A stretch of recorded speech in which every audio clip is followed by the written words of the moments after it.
Hello, I'm Kirk D. Lyons, Chief Trial Counsel of the Southern Legal Resource Center, and this is An American Voice from the South.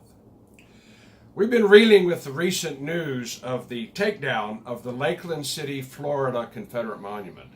It was taken down by Lakeland City tyrants without any input, and it violates the First Amendment rights of every citizen of Lakeland, Florida. This is with a lawsuit in place that is on appeal to the 11th Circuit United States Court of Appeals, but that did not stop the tyrants from taking the monument down. Why? Because they can.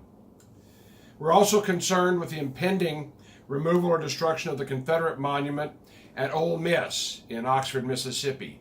And because the Snowflake Student Council voted to remove the monument, somehow that creates a mandate that it should come down, even though the University of Mississippi is funded by the taxpayers of the state of Mississippi. But apparently the lunatics run the asylum there, and there is a threat that university officials will bring down the Confederate monument at Ole Miss. What are we to do? How do we stop these outrages? What can the average citizen do? Well, obviously it is time for the Confederate community and all Americans to ramp up their game. But I suggest first we need to tear a page from the script of the 1976 classic film Network. In that movie, Peter Finch plays a deranged broadcaster who tells his audience, "Get up out of your chair, go to your window, open your window, stick your head out of your window and shout at your loudest, 'I'm mad as hell and I'm not going to take it anymore.'"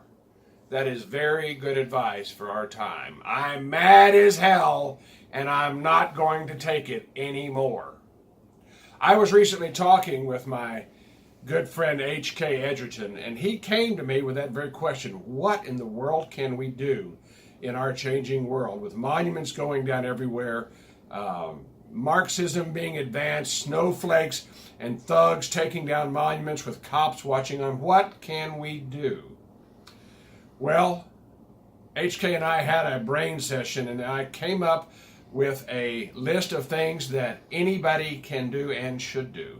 And when HK goes on a speaking tour, and he will be, and hopefully he'll come to your camp, your community to speak, this is what he's going to tell you to do. And you heard it here first. So take it to heart. First, if you remember my last broadcast, which is what can you do, we suggest that everybody get out there and buy flowers. Go take them to desecrated, threatened, and removed monuments and place flowers there. The standard is it needs to look like the front of Buckingham Palace after Princess Diana's death. Everybody can do that. Obviously, there's a lot more that individual citizens can do, and here is what I suggest. One, you can call your state legislators and tell them if there is monuments coming down in your big cities from big city tyrants and thugs taking down monuments like in Memphis, tell your state legislators, representative and state senator, to choke off the money to that city. Choke it off. Memphis needs to be dried up. They shouldn't get a dime from the state legislature in Nashville until those monuments, the Nathan Bedford Forrest statue, which was ripped off of his grave, are put back. Choke off the money and bankrupt these cities. And if they disrespect public art and the First Amendment rights of its citizens by destroying or removing monuments, they've got it coming.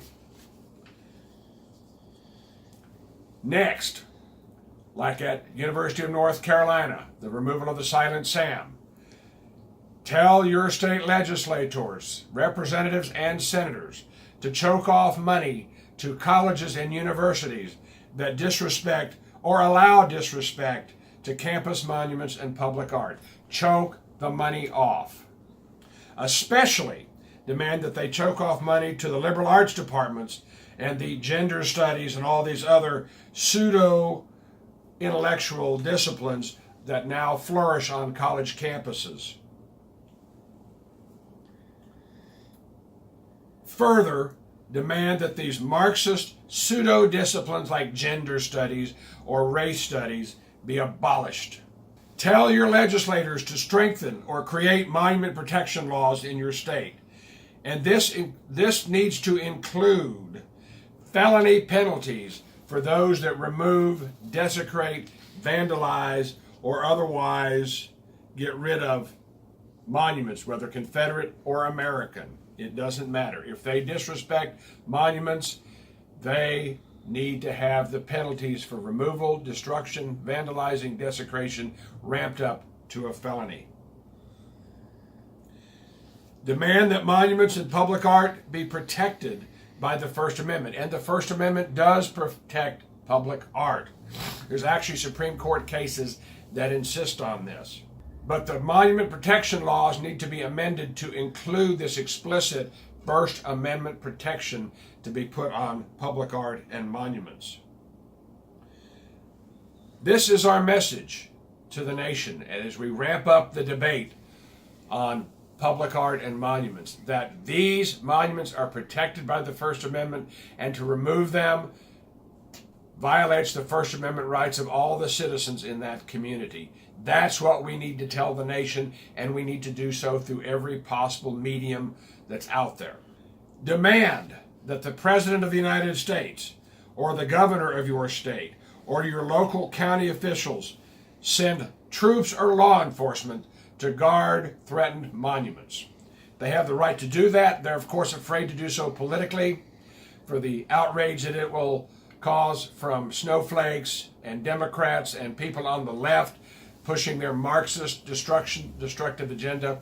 But we have the right to call our governor, to call the president, and send in the National Guard to protect these monuments. Let them try to tear them down with somebody aiming an M16 at them. Start a recall petition or vote out any judge or district attorney who refuses to enforce the monument protection law in your state. Get rid of them. I like the recall idea. That can be done at any time. You don't have to wait for an election, if your state constitution and laws will allow it. Courts that are hearing monument protection cases need to start feeling the heat of an aroused citizenry. Like any other American social movement in the past, the courts will probably ignore and avoid making controversial decisions. And unless and until a national debate vigorously makes it clear that a healthy part of our country is demanding resolution of this as a problem, let the courts feel the heat. So we must make monument protection a nationwide issue and part of a national debate that draws in Middle America to our side.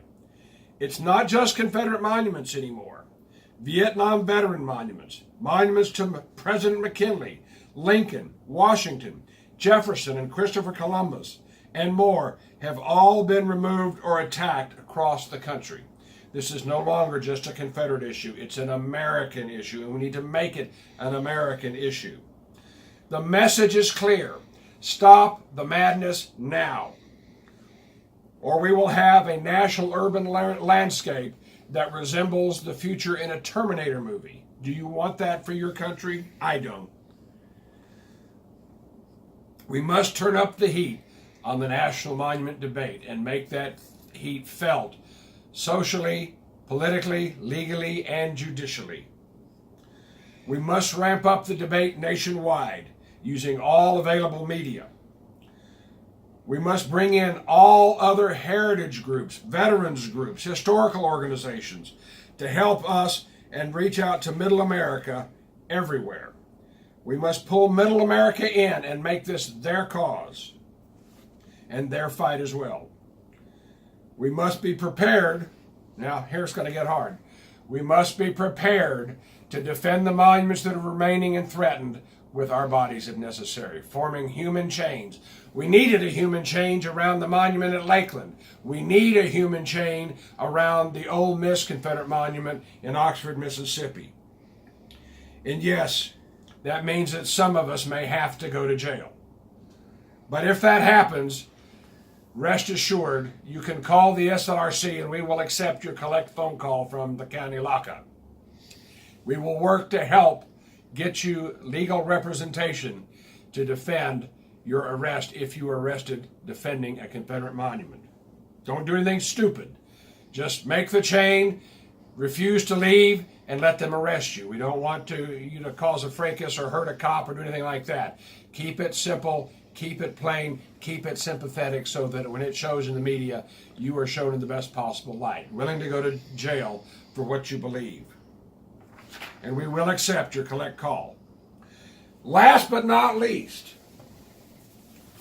go to your local Tractor Supply or place that sells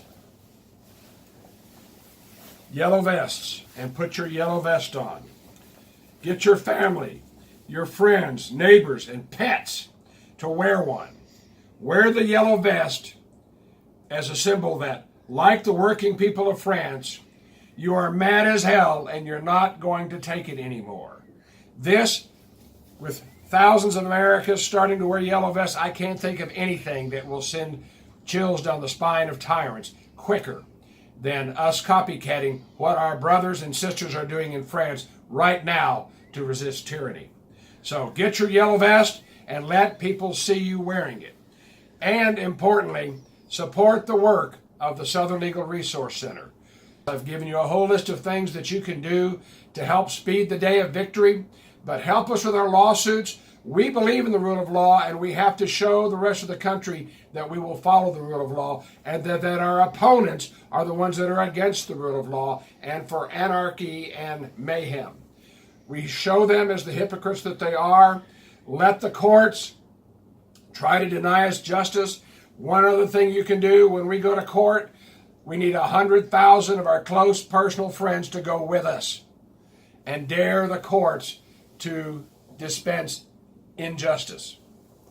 That's what we can do. Get your yellow vest, but support the work of the Southern Legal Resource Center. Make a tax-deductible donation as often as you can and as generous as you can to support our work and help us improve this message and expand it.